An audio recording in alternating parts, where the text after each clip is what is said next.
Sejumlah pihak mengharapkan pemilihan umum presiden dan wakil presiden, Pilpres 2024 dapat berlangsung satu putaran. Salah satu alasan adalah demi menjaga pertumbuhan ekonomi di tengah ketidakpastian baik global maupun dalam negeri.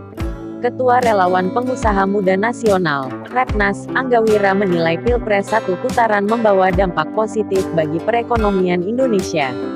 Anggawira menilai tidak hanya mengakselerasi pertumbuhan ekonomi, Pilpres yang berlangsung satu putaran juga dapat mempercepat program-program pemerintah yang sedang berjalan. Senada dengan Anggawira, Ketua Umum Gerakan Sekali Putaran, GSP, M. Kodari menjelaskan bahwa Pilpres 2024 satu putaran bisa menghemat biaya hingga 17 triliun rupiah. Uang itu nantinya bisa digunakan untuk kebutuhan yang lebih mendesak, termasuk pemberian subsidi kepada rakyat yang membutuhkan. Kemudian, secara politis, pemilu satu putaran bisa menjaga kestabilan dalam negeri dan juga meminimalisasi ancaman polarisasi di masyarakat. Kodari khawatir ancaman polarisasi semakin besar jika putaran kedua menyajikan pertarungan antara Prabowo versus Anies Baswedan.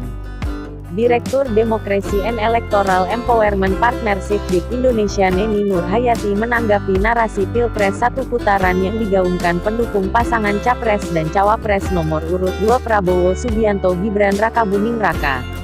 Narasi ini, pemilihan presiden, Pilpres, satu putaran dinilai hal yang wajar jika terjadi secara alamiah. Namun jika ada upaya mewujudkan Pilpres satu putaran dengan menghalalkan segala cara maka hal itu berbahaya bagi demokrasi.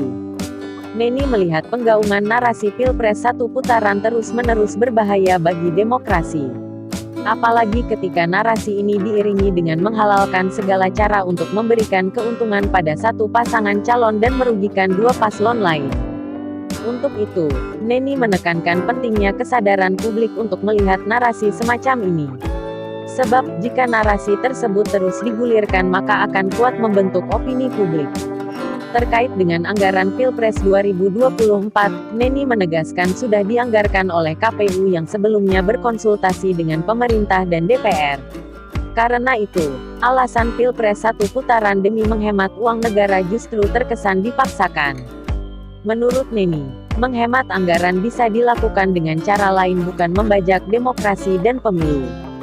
Kita kan berharap pemilu ini bisa berjalan free and fair election. Kalau narasi satu putaran yang tidak berjalan alamiah itu terus diperkuat maka 2024 ini menjadi kegagalan demokrasi, katanya. Mungkin sebaiknya pemerintah memilah-milah mana yang bisa dihemat dan mana yang harus dilaksanakan. Pembangunan yang tidak urgen, mungkin sebaiknya ditunda dulu. Sedangkan pemilu yang diamanatkan undang-undang, sebaiknya dijalan, sesuai keinginan rakyat. Baik itu satu putaran maupun dua putaran. Jangan dipaksakan, biarkanlah berjalan alami.